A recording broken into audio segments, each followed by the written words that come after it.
Canto 5 of The Rape of the Lock by Alexander Pope. Recording is in the public domain.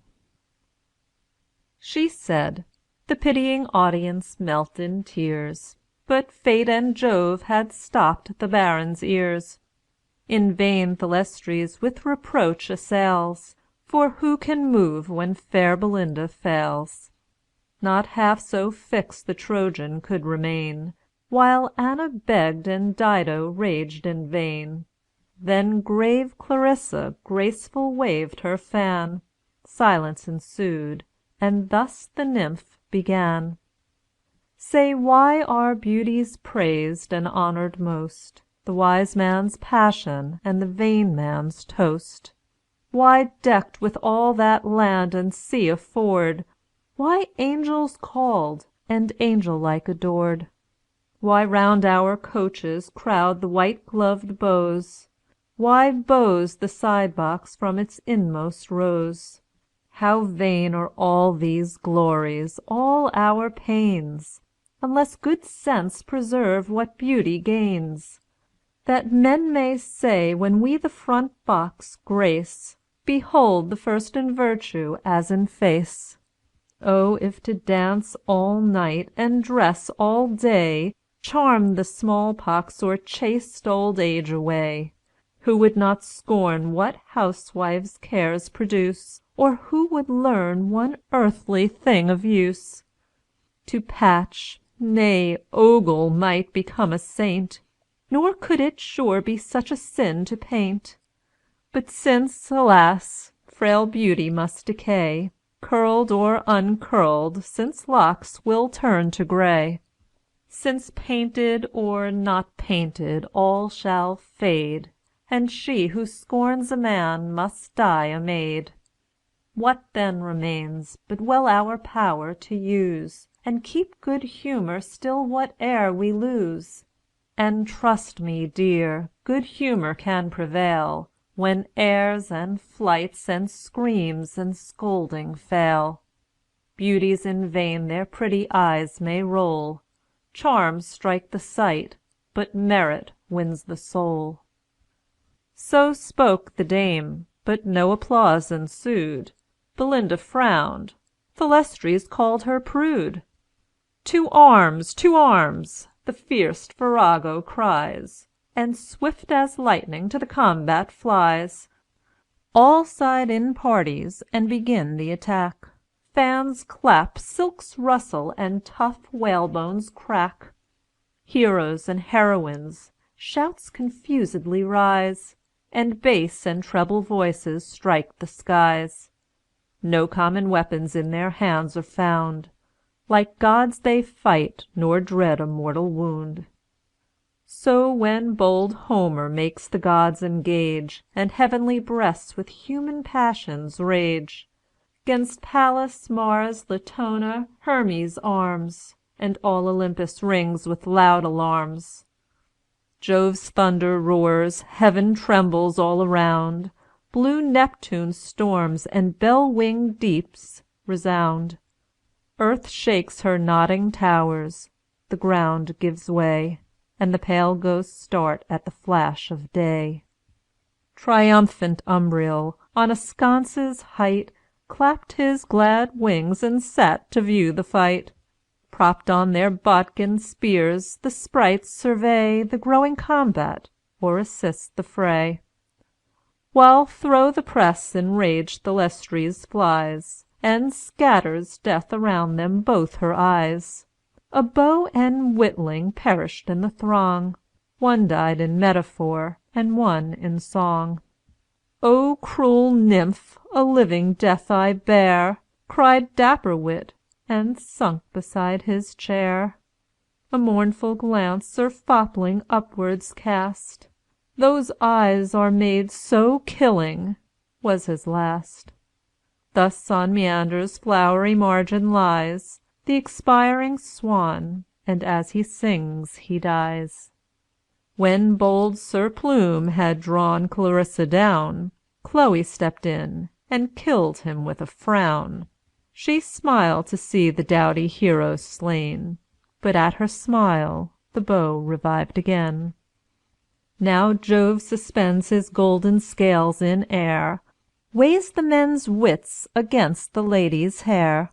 The doubtful beam long nods from side to side, at length the wits mount up, the hairs subside. See fierce Belinda on the Baron flies, with more than usual lightning in her eyes. Nor feared the chief the unequal fight to try, who sought no more than on his foe to die. But this bold lord, with manly strength endued, she with one finger and a thumb subdued. Just where the breath of life his nostrils drew, a charge of snuff the wily virgin threw. The gnomes direct to every atom just the pungent grains of titillating dust. Sudden with starting tears each eye o'erflows, and the high dome re-echoes to his nose. "Now meet thy fate!" incensed Belinda cried, and drew a deadly bodkin from her side. The same his ancient personage to deck, her great-great-grandsire wore about his neck, in 3 seal rings, which after melted down, formed a vast buckle for his widow's gown. Her infant grandam's whistle next it grew, the bells she jingled and the whistle blew. Then in a bodkin graced her mother's hairs, which long she wore, and now Belinda wears. "Boast not my fall," he cried, "insulting foe! Thou by some other shalt be laid as low. Nor think to die dejects my lofty mind, All that I dread is leaving you behind. Rather than so, ah, let me still survive, And burn in Cupid's flames, but burn alive." "Restore the lock!" she cries, and all around, "Restore the lock!" The vaulted roofs rebound. Not fierce Othello in so loud a strain Roared for the handkerchief that caused his pain. But see how oft ambitious aims are crossed, And chiefs contend till all the prize is lost.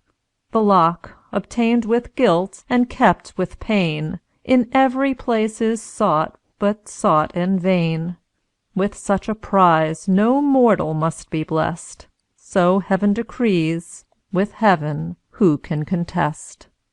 Some thought it mounted to the lunar sphere, Since all things lost on earth are treasured there. There heroes' wits are kept in ponderous vases, And bows in snuff-boxes and tweezer cases. There broken vows and death-bed alms are found, And lovers' hearts with ends of riband bound.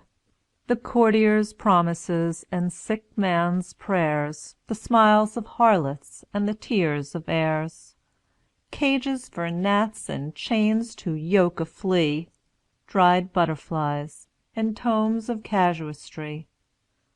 But trust the Muse, she saw it upward rise, Though marked by none but quick poetic eyes. So Rome's great founder to the heavens withdrew, To Proculus alone confessed in view. A sudden star, it shot thro' liquid air, And drew behind a radiant trail of hair. Not Berenice's locks first rose so bright, The heavens bespangling with dishevelled light. The sylphs behold it kindling as it flies, And pleased pursue its progress thro' the skies. This the beau monde shall from the mall survey, And hail with music its propitious ray. This the blest lover shall for Venus take, And send up vows from Rosamunda's lake. This partridge soon shall view in cloudless skies, When next he looks through Galileo's eyes. And hence the egregious wizard shall foredoom The fate of Louis and the fall of Rome. Then cease, bright nymph, to mourn thy ravished hair, Which adds new glory to the shining sphere. Not all the tresses that fair head can boast Shall draw such envy as the lock you lost. For after all the murders of your eye, when after millions slain yourself shall die, when those fair suns shall set, as set they must, and all those tresses shall be laid in dust, this lock the Muse shall consecrate to fame, and midst the stars inscribe Belinda's name. End of Canto 5. Recording by Rhonda Fetterman. End of The Rape of the Lock by Alexander Pope.